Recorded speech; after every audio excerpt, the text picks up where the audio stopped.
and the waves beat into the boat so that it was already filling. But he was in the stern asleep on a pillow. And they awoke him and said to him, Teacher, do you not care that we are perishing? Then he arose and rebuked the wind and said to the sea, Peace, be still. And the wind ceased, and there was a great calm. But he said to them, Why are you fearful? You still reading along with me? Why are you fearful? How is it that you have no faith?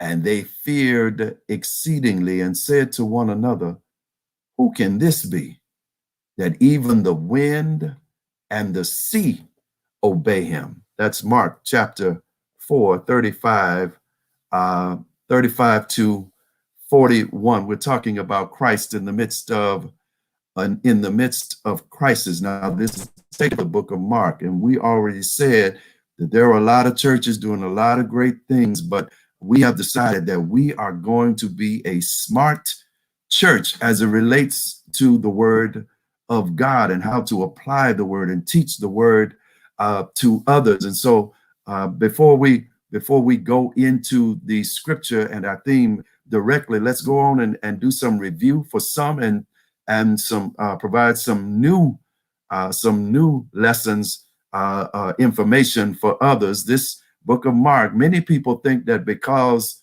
the Bible situates Matthew, Mark, Luke, and John, that Matthew was actually the first one, the first gospel written, when that is not true. In fact, let me take you back a little further, and this is really going to trip you out. And you smart church people already know this, that actually the book of Genesis was not even the first book written for the Bible. Scholars believe that the book of Job was the actual first book written down, because most of the teaching about God was done orally back then. Somebody say orally back then. So if we fast forward, first century, Matthew, while it is situated first in our canon, in our Bible, is not the first book, New Testament book written. Fact is, the letters to the Thessalonians were probably the first New Testament books written. And as it relates to the Gospels, Mark was probably the first book written, recorded, so that people could hear about this man named Jesus. And so Mark is the first gospel written to us. It was probably written down from oral traditions. Thank you all for joining in and for commenting. Good evening to all of you who are just walking into the room. Welcome. We're studying from the book of Mark chapter 4, verses 35 through 41. Please open your holy scriptures as you go along with us. And so Mark is the first gospel written. It is taken from oral stories, probably a lot of what was said about Jesus, but also the actual teaching of Jesus, the parables of Jesus. Here's the other interesting thing. None of the gospels were written in real time. It's not like people were walking around like news reporters, recording everything they saw Jesus doing. No, they interview people. They talk to people about their experiences with Jesus. And so it is believed that the book of Mark was probably written somewhere around AD 66. Now that year should stand out to you. Come on, smart church, let's keep going. That year should stand out to you because 66 is around the year that Rome attacked Jerusalem and destroyed the temple, really destroyed the whole city. And so while all of that was going on, Mark is writing to Greek-speaking Christians. He didn't write to people who were Jewish first and then believed in the Christ. No, these were Greek-speaking Christians, people who were Gentiles first. He writes to them in the midst of chaos, or for our sakes tonight, he writes to them while chaos is happening in their world around them. Are we still together? Help me out now. Are we still together? Check it again. Because Mark writes to people who are used to chaos, who are used to dealing with persecution, because not only in 66 did Rome go in, but somebody will remember that in 64, it was Nero who persecuted the Christians for political gain's sake. That's the stories you hear. That's the stories you hear about setting Christians' hair on fire for light, or putting them in the Colosseum so that they could become bait for wild animals. And so that's where we are historically. This situates this particular book for us historically. There is crisis, real crisis happening either personally in the lives of the believers, or happening in their world around them. Thank you, Sheila. We're still together. We're together. Thank you, Sister Griffin. I see it now. So these are people who know crisis. So now let's talk about crisis, because I'm sure that in our contemporary setting, I think that we can describe what's happening around us a crisis, right? Especially with what's happening in the political world. The pandemic is happening. And you know what tripped me out, man, as I thought about this? We have the pandemic killing Black people more than it's killing any other group of people. We got Black people still killing Black people. And if you're checking out what's happening in the news, white people are still lynching Black people in 2020. It's like we can't catch a break, man. Crisis is all around us, right? We know people who have had COVID-19. Some of us even know and have people who are close to us who have even perished as a result of COVID-19. All of this is happening around us. We can say that we are dealing with the crisis. And since we're dealing with the crisis, we need to make sure that we understand that we have a Christ who is with us in the midst of crisis. Let's keep going. Crisis. There are three things, three iterations, if you will, for the etymology of crisis. I'm dealing with Smart Church, man, so I got to come correct. I got to make sure that I'm on point tonight. So there are three iterations that as it relates to the etymology of crisis. First one, I know you're taking notes, so write this down. First one, in the Greek, crisis gives us an understanding of judgment. When you read about in the New Testament, when you read the word judgment, even when you see Jesus using the word judgment, it is the Greek word for crisis. This is the point where we learn our fate in a situation. Tell me that's not a crisis, man, where things build up, or maybe it catches you by surprise, whatever the case is, and you recognize that I'm now at a point that I know what's going to happen for the rest of my life. That's crisis, where we reach the point of judgment. Maybe you know something about that, right? Where the situation happens, the prayers have been prayed, you have done all that you can, and now whatever's going to happen is in the hands of somebody else. That's crisis. That's one. That's the Greek crisis. But later on in history, tied to the Greek is the Latin meaning of the word crisis. And we have been here before. I've taught you this before. Crisis in the Latin sense means the turning point of a disease. The Latin meaning of crisis means the turning point of a disease, is where you reach the point where it can go either way. Either you're going to make it or you're not going to make it. Now, come on, don't sit there and try to play holy on me, right? Because we have all been there before in the various areas of our lives, right? Where you get to the point where again, you've done what you can. You get to the point where you don't know how this thing is going to turn out, and now hey, it can go either way, right? Is where you could throw up your hands because you're dealing with a situation of uncertainty, and this thing is going to go, either it's going to work out for my good, or I got some more struggle, or things are not going to be what I want them to be. That's crisis. First one, right? That's first one. The Koine Greek, judgment, right? Where I find out what's going to happen from here on.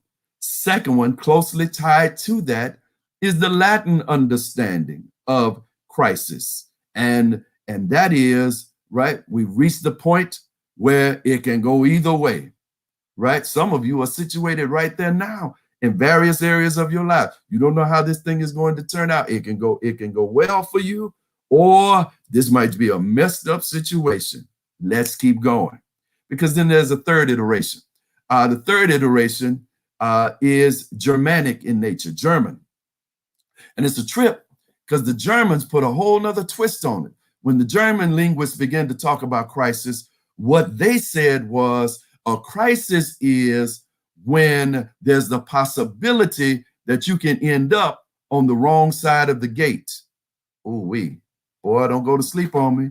You better check with your people, text your people and say, are you listening to this? Crisis is when there's the possibility that you can end up on the wrong side of the gate. Man, we know about that, right? Crisis where it appears that you're going to be cut off, or crisis is when it looks like it's going to be shut in your face and you're not going to reach your destination. We know about that even now, right? Even in our community, we understand that, right? Because in our communities, with this pandemic happening, it appears that we're on the wrong side of the gate as it relates to getting the personal protection equipment. We're on the wrong side of the gate when it comes to access. To testing. We're on the wrong side of the gate when it comes to pre-existing conditions. That's what's happening with the German idea of a crisis. You know crisis. We know crisis. We know crisis because a crisis is when you are fired, laid off, furloughed, and you're not exactly sure what your next move is going to be. Anybody ever been there before? Or crisis is when you find yourself in a public scandal and the people are gossiping and the gossip is true. It'd be one thing if they were lying on you, but there's a whole nother story when they're telling the truth about you.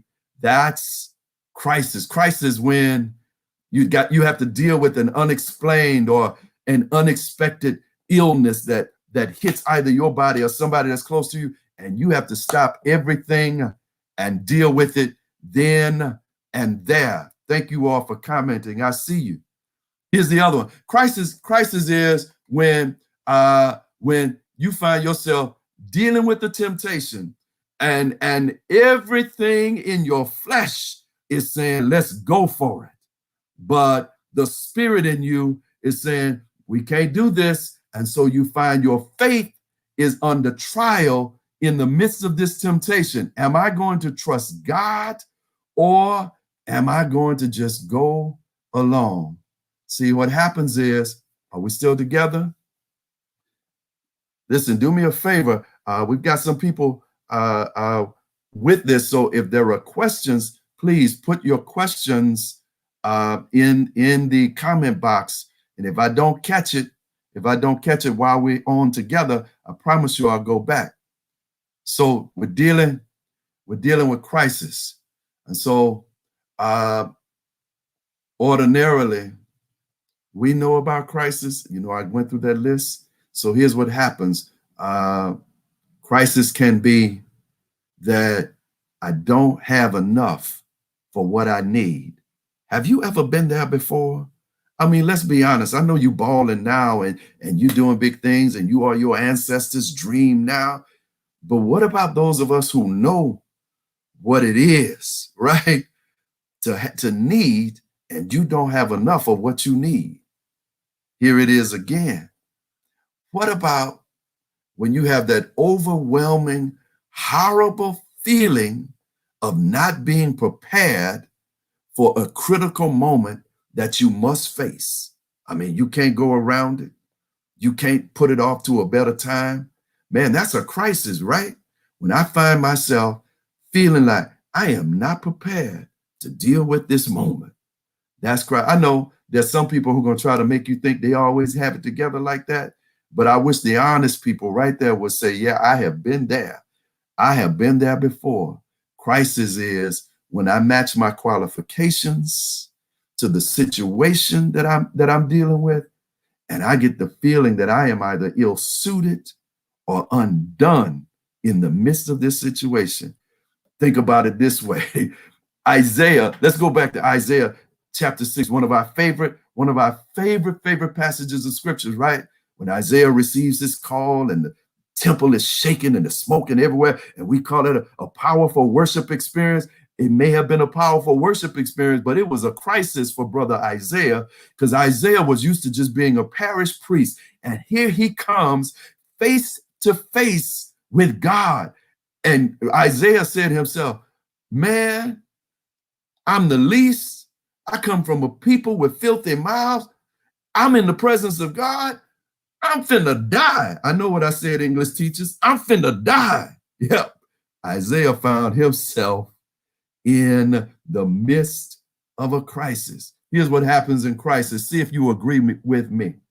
And I'm taking my time. I want to lay this out because as we go through the rest, these next few weeks, you're going to see this thing play out, how the importance of and how we have a Christ in the midst of our crisis. So let's keep going. Check it. Here's what happens when we're dealing with crisis. Let's see if you can agree with me. First thing is tensions rise, right? Stress, real stress comes upon you in the midst of a crisis. Shoulders are tight, right? Neck is tight. Your legs feel heavy. Feels like you can't pick up your feet. That's crisis, right? Tensions are rising. Can't really get along with people. They didn't really do you anything, or you didn't really do them anything, right? But right now it's just not a good time. I don't have time to play with you. I'm dealing with some things, right? Crisis. Here's the next thing. Can we tell the truth? And I'm just going to put this in our vernacular. When you're dealing with a crisis, your nerves get bad, don't they? Yes, they do. Your nerves get bad. I mean, everything gets on your nerves, right? Could you please stop breathing so loud around me? Nerves are bad in the midst of crisis, right? It looked like it's going to pop off on at any second. The least little thing will spark the biggest disagreement, argument, conflict. Nerves are bad in the midst of a crisis. I know I'm right about that one. You don't have to say amen. I'm right about that. Here's another one. This is the third one. The tongue becomes sharper in the midst of crisis. Tensions rise, right? Nerves are bad in our vernacular. And the tongues, man, looks like you say things in the midst of crisis that you probably you would have more control over your tongue, right? You'd be able to control what you say. But when your nerves bad, boy, they better watch it, because you just might say anything. And sometimes in the moment, you don't even care if their feelings are hurt, right? That's why you're ugly and your mama dress you funny. That's the kind of stuff comes out in the midst of crisis, because your tongue is sharper. I don't know why you did that. You knew that wasn't right in the first. That's the kind of things that happens when we language that comes out of our mouth in the midst of crisis. That's right. Amen, lights, because I know I'm right, and I know I'm walking down your street. I know you're saved and you love God, but crisis will bring some things out of you. That's right. So here we are. Thank you for putting the notes in, Rhea. Check it again. She said, help us, Holy Ghost. I know that's right. So if you really think about it, if you remember our text, right? The disciples, Jesus said, let's go to the other side. Cool. We're going to the other side. Jesus tired of ministering on this side. We need to get over here. Got some people we need to meet. Remember, it's recorded that the man who is in the tombs, in the graveyard, cutting himself, he's on the other side of this story, in either Matthew's gospel or Mark's gospel. So we got some things we got to do on the other side. Let's go on and go to the other side. What they did not count on was that in route, a storm would arise. Right now, this is where the preacher really usually really sticks a pin right there and works that thing about how you can be on your way and all of that. That's not my point. Here's my point. The disciples found themselves in a real crisis type situation. They call it a storm. And what happens is, this is something that came up on them and they never saw it coming. I need to hold right there because I'm going somewhere with this. Give me a few minutes to work with, get down a little further in the lesson. But many of us deal with crisis, right, that we never saw coming. Never imagined that we would have to deal with a situation like this. Yep, the storm came. They did not see it coming. Here's the other thing, and you've heard this before every time you've heard this preached. These were fishermen. They were used to the lake. They were used to the storms, but not a storm like this. And so this thing was beyond their experience. Remember Sunday we talked about experience? This thing was beyond their experience and beyond their expertise. It was out of their control. Tell me that's not a crisis. Have you ever been there where you find yourself dealing with a situation that's beyond your control? You have no experience with this, and the things that you know and think you can apply don't work. Crisis. That's where the disciples are, right? They couldn't control the boat. They couldn't control the sea. They couldn't control the storm. And so fear overtook them because they found themselves with the possibility of being on the wrong side of life and death. This thing can kill us. Now, you already know where I'm going with this. You already know.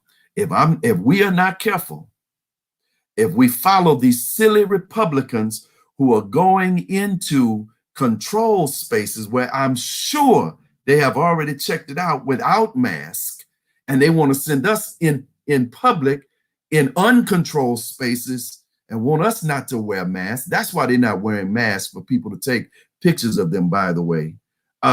If we listen to them and run out to the nail salon and to the hair salon and to the barbershop, right, then we could very well find ourselves on the wrong side of the gate as it relates to life and death. See, as much as these politicians and pundits and prognosticators try to convince us that they have this under control, and 46 minus 1 talking about there's a great remedy, a great vaccine that's coming. I've seen it where all of that stuff. Don't believe them people.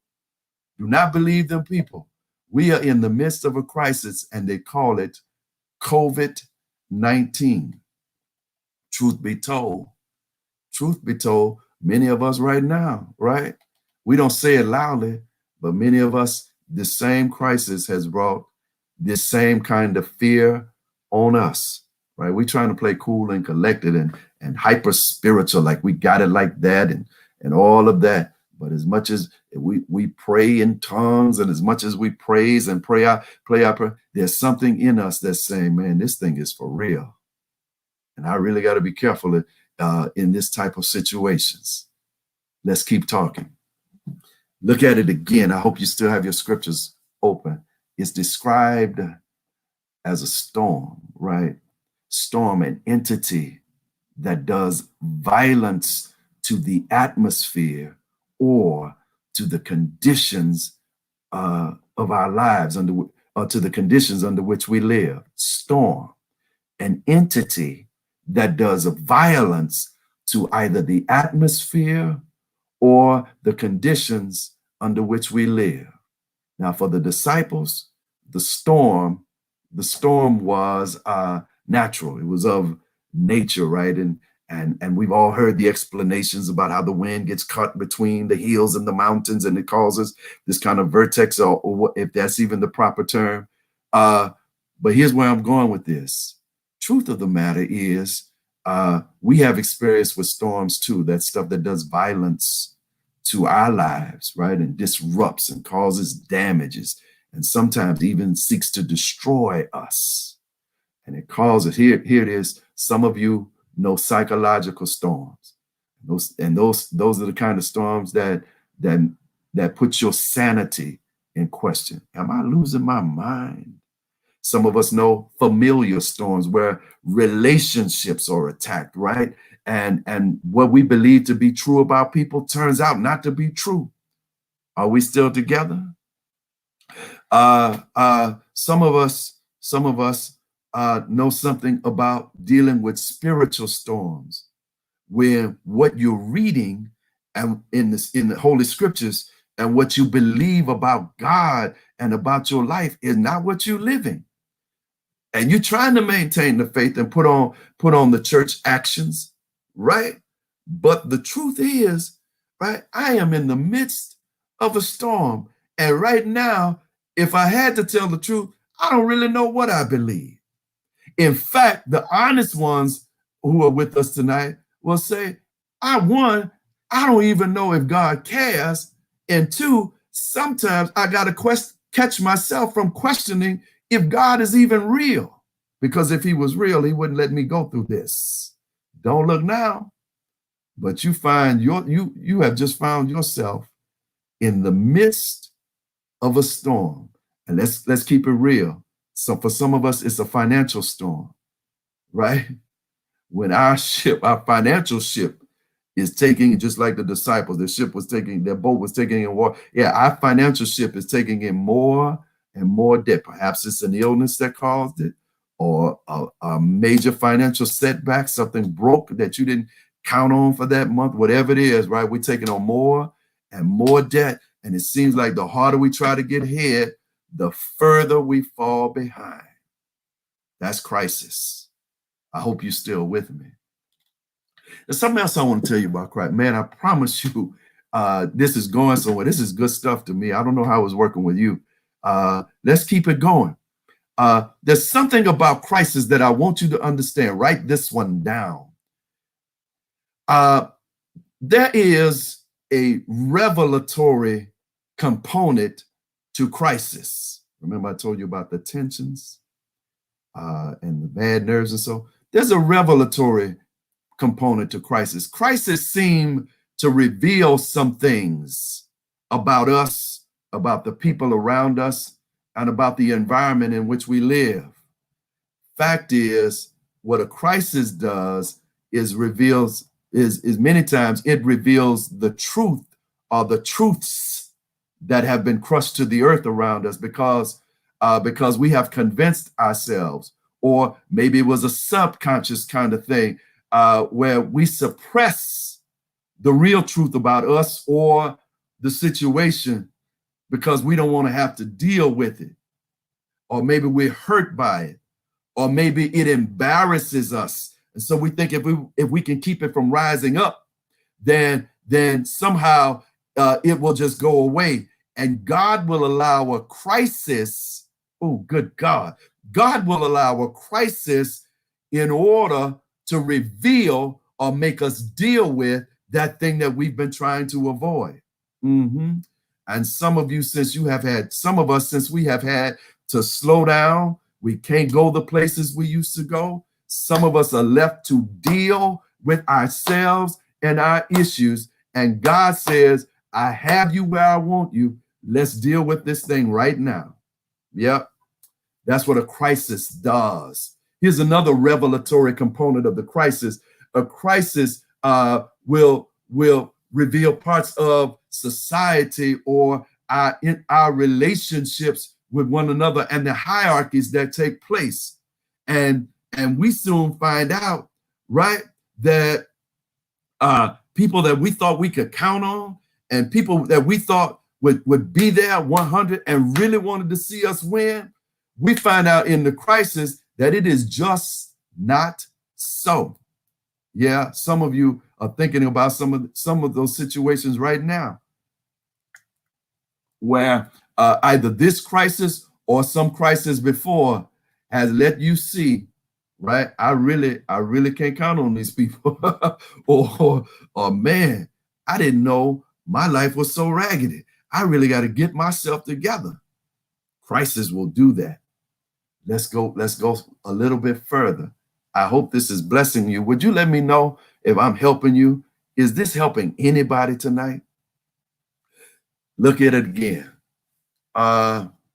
Because for us, whose skin has been kissed by the African sun, what crisis has revealed in this society, like other crises in the past, like Katrina did, like other crises in the past has revealed, is the disparities and the difficulties, right?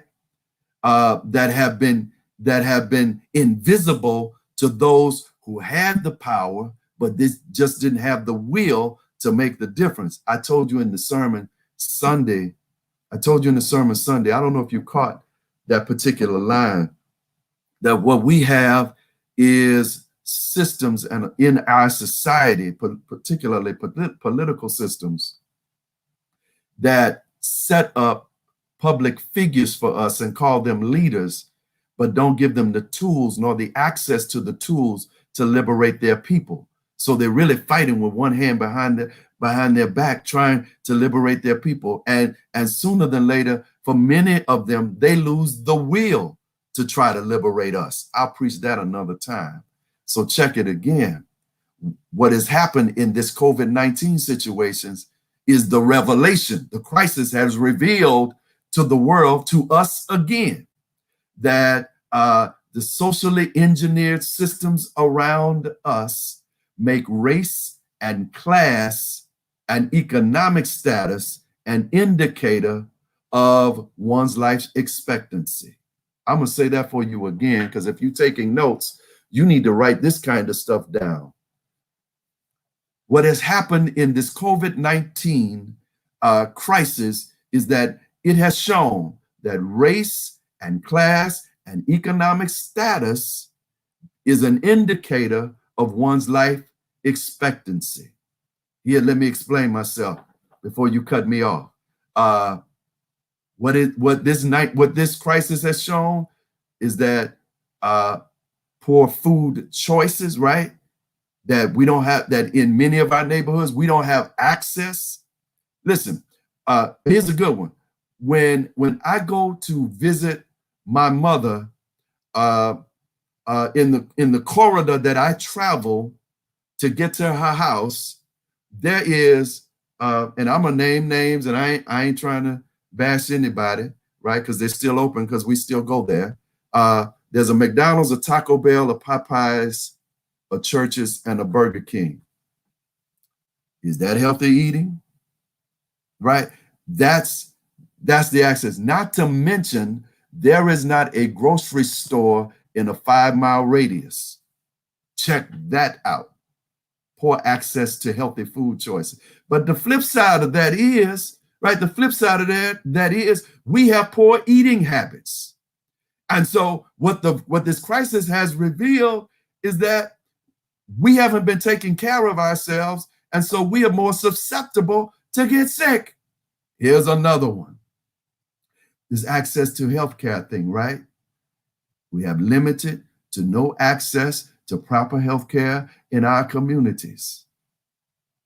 Here's another one. What we have learned is whose life is really valuable.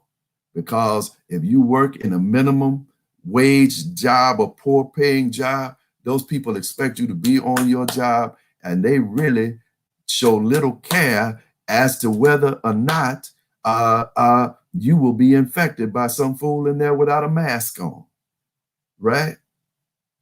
By the way, shout out to all those, man, who have been out there on the front lines, not just in the hospitals, but moving around in our communities to make sure that we are able to get the things that we think we need to keep on living. We still together? We're still together? I'll ask it again. Or we still together? Let's keep working. That's crisis. And I want to bring you down because I want to tell you that we have a Christ that's with us in the midst of our crisis. Let's work it through. See, it's under these kind of conditions that we really need a Christ, an anointed one that will help us to navigate, right, to manage and to overcome this crisis.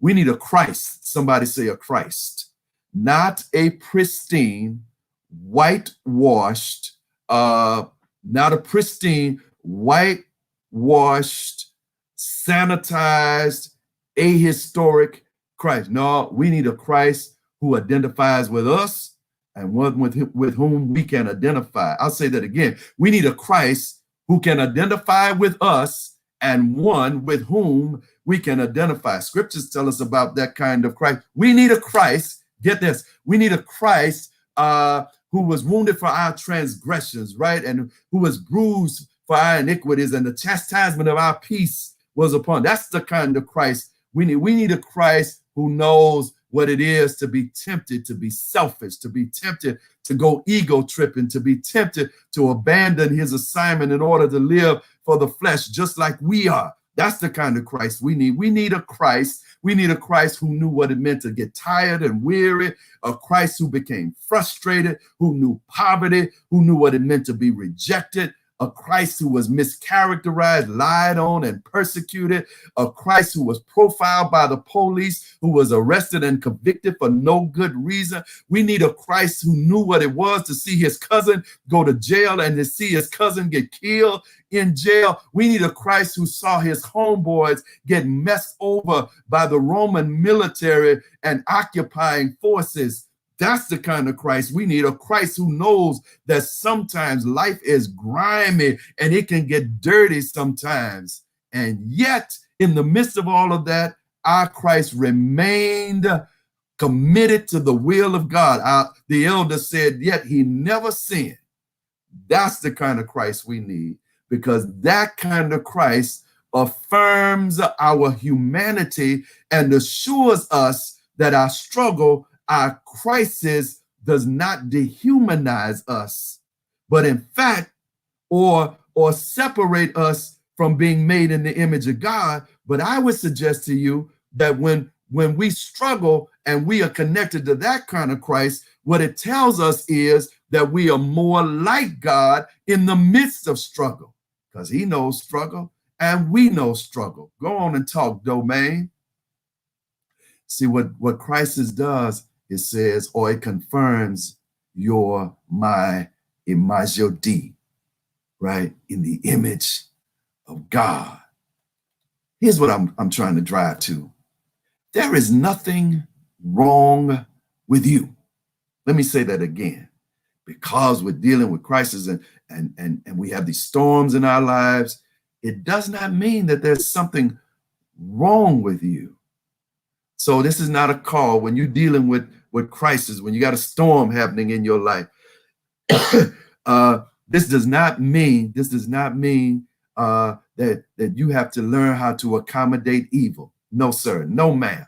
This does not mean that you should try to assimilate so that you can get some of the privileges of those who are not going through, or those who seem to always have it going on, or they always got it together. No, this is not what that. Don't change yourself. This is not a sign that you should tempt God with unbelief and disobedience. This is not what this is about. This is a call. Somebody say a call. This is a call to do what Philippians chapter 2 says. Let this mind be in you, which is also in Christ Jesus, who being in the form of God did not consider robbery to be equal with God, but made himself of no reputation, taking on the form of a bondservant, and coming in the likeness of men, being found in appearance as a man, he humbled himself, right? And became obedient even to the point of death,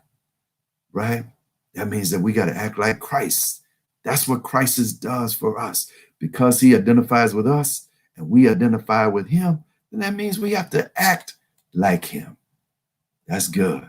But I got some more. Here it is again. Because not only does connecting with this Christ affirm our humanity, but it demands our unity. Boy, write that down. Connecting with this kind of Christ affirms our humanity, as I just taught you about faith in this Christ a couple of weeks ago, but also it demands our unity, or this Christ, connection with this Christ demands our unity.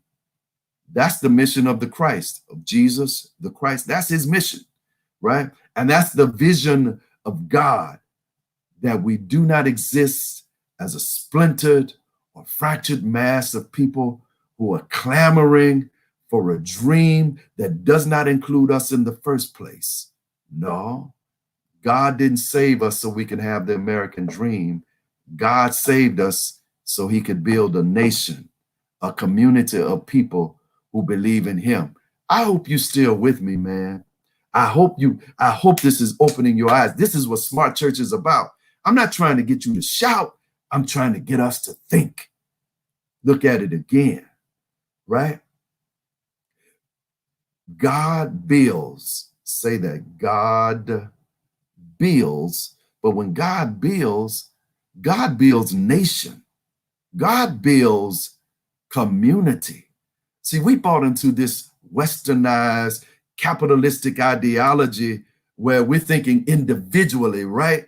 And we think because we blessed, we walk around with a different little step because we think we're better than everybody. I got news for you. Until we all rise, none of us rise, because you are always one step away from those who put you there to pulling you down.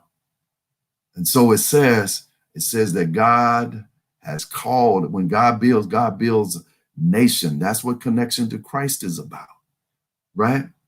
The disciples, even check your scriptures. I'm still in my text. The disciples said when they went to Jesus, storm raging, we're in the midst of crisis, fear takes over them. Jesus is chilling and sleeping, and they go to him and say, get this, they say, don't you care that we perish? Don't miss that. Because any one of the disciples, any one of the people on the boat could have said, bruh, this thing is bad. I need to take care of myself. You got to get it how you can get it. No, they went to him as a collective and said, don't you care that we perish? Ooh, here's the lesson. I got to put it to you plain and simple. We are in this boat together. That's all it is. We are in this boat together. Problem is, just like at the end of Acts, when Paul and his boys were in the midst of a storm on a boat, too many of us want to jump out, want to try to take care of themselves. And God calls us to stay in the boat together. And if we have to tear up the boat, then we tear it up together. We don't let somebody else do it for us. Go on and talk, Domain. We are in this thing together. Albert Cleage, man, you need to check out the writings of Albert Cleage. Put it in the comment section, please. Albert, just like you know it. Cleage, C-L-E-A-G-E. Albert Cleage said that this is a call, one, for us to be involved with one another. Somebody say involved with one another. This is a call for us to be involved with one another. That is to be a part of one another's lives and to not stand apart from one another, involved with one another. Our connection to Christ calls us to identify with one another, right? To not think so highly of ourselves that we separate ourselves from one another. The systems of this world do that enough. We don't have time as believers to do that with one another, to identify with one another, right? So that we see ourselves as the same. We're in this boat together. We see ourselves as the same. Here's the next one. Involved with one another, identify with one another. Here's the next one. To be accountable to one another. Our connection to the Christ calls us to be accountable to one another. That is, we need to assist one another to reconcile our attitudes and our behaviors to the creeds and the standards that we profess. I need to say that for you again, that we assist one another to be accountable to hold ourselves, our attitudes, and our behaviors to the creeds and the standards that we profess. In other words, we can't say one thing and live another way. And we can't play the role of the hypocrite, right? Performing for other people's, feigning to be one thing when we really something else. Accountable to one another. I keep trying to tell you, I've been saying this thing for years, bro. And I'm telling you, it has stuck with me. The worst hurt I have felt is when somebody knew I was ignorant, not knowing. Let me be out there ignorant. They knew the answer and would not tell me. Boy, I think that's as low down as you can get. Hold one another accountable. Here's the next one, and it's a big one. Let me go through them again. Involved with one another, identify with one another, hold one another accountable. Here's the next one. Committed to the liberation of one another. Get that. Committed to the liberation of one another. That means I got to give whatever I can, do whatever I can to see my brothers and sisters, my sisters and brothers free from the bondage. Bondage of what? I'm glad you asked. Bondage of ignorance. If I know better, I got to tell you better. The bondage of ignorance. Here's another one. The bondage of sinful living. I got to tell you when you're wrong, right? And you have to tell me when I am wrong. The bondage of sinful living, but not so much in as I'm looking down my ecclesiastical nose at you, right? No, but in love for one another. I'll preach again how we Christians are in competition with one another too much. I want to see you free. I want to see you win. As Christians, that's our job. I want to see you set free from socio, political, economic considerations that keep us in poverty. I want to see us free, man. That's why you keep talking. That's why you hear me keep talking about this collective thing. We have to work to set one another free. Now, our time has been well spent, and I appreciate you for spending this time with me. But I got to tell you the rest, and I'm out. Give me a couple of minutes. Thank you there. I see it. Thank you all for posting, because somebody's going to come behind you and see this lesson and want to attach to it. Thank you all. Involved, identify, accountable, and liberate one another. That's dope. I like that. Here we are. Last thing, you remember what happens. Jesus wakes up and he's upset. What? God is upset? Yes, God is upset, right? Waking me up from my nap. Where is your faith? I've been teaching you all this time. Use what I have taught you. So check it. Here's what he does. He gets up. He speaks to the storm, the wind, and the waves. The disciples are tripping, but not for the reasons that we think of, that we've been taught through this kind of westernized capitalistic theology that we've been taught. The disciples are tripping because in their culture, it is believed that demons control the storms, or that demons are active in the storms, right? These other gods, spirits that people worship and hold themselves accountable to, it's believed that they make themselves known through storms. So when Jesus walks out and says, "Peace, be still," right? He's not speaking necessarily to nature in their minds. He is speaking to other gods, to spirits and demons. Mark wants to demonstrate that Jesus is Lord of Lords, that Jesus is King of Kings, that Jesus is God embodied, right? That he is God above any God that we can imagine. So when he speaks to that storm, it's not about really wind and rain. It's about these other spirits of which the disciples are afraid. They think they're going to die because evil is going to conquer them. And Jesus speaks and says, man, evil doesn't have any control over you. Speak to it. Maybe that's what somebody needed to hear tonight. Needed to know that forces of evil do not have control over your life if we will but come together and do something about it. Here's the next thing. After that, the disciples start tripping. What kind of man is this? This is not about his identity. No, this is not about his identity at all. What they are really asking themselves is, where does he stand on a hierarchy of in the spirit world? And what Mark demonstrates is he has no competition. He's on top. That's what Mark demonstrates. What Mark demonstrates with this Jesus is that now there is no force that is stronger than your Christ. You didn't hear me.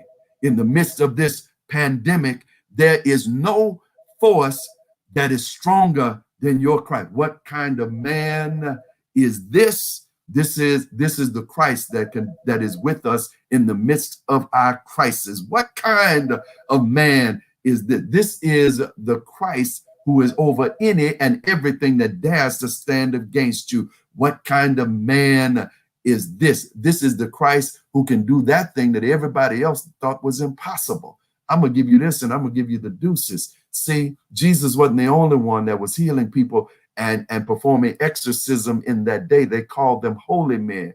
But when Jesus handled this storm, handled in their minds the demons and the spirit, that's when they started tripping and said, man, we ain't never seen nothing like this.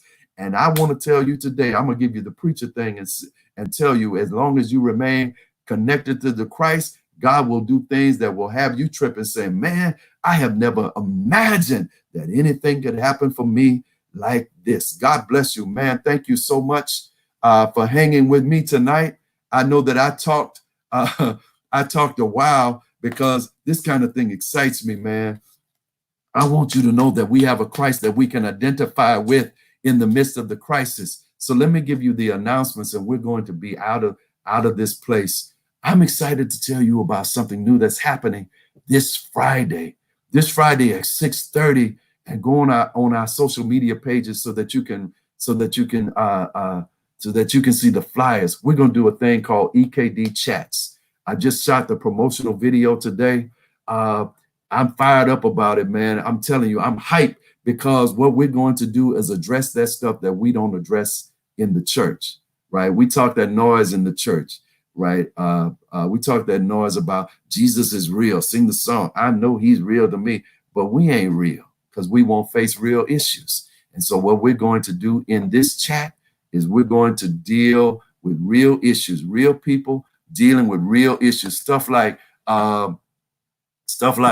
you know, I want to be saved, but I still go to the club and I still hit the blunt every now and then. Can I believe in this Jesus? That's the kind. Can I listen to secular music? Right? Because there's some people who tell you you're going to hell if you listen to secular music. Can I listen to secular music and still love the Lord? Stuff like, and what we'll address this coming Friday. Some of us have, this is our confession. I love God. I just can't deal with his people. And that's why we don't have people in the church who are connected to the church like we should, right? And so we want to deal with these issues. I hope that you will join me and encourage people that you know who need to hear these kinds of messages. It will be a conversation among us dealing with the real issues. And so please join us for that.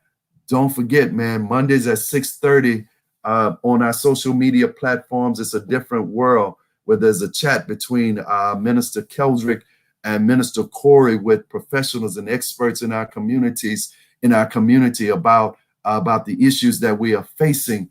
And man, there's some good knowledge going on, good information being spread. So join them there. Also on Mondays is our prayer conference call. I saw Elder Wilborn on here.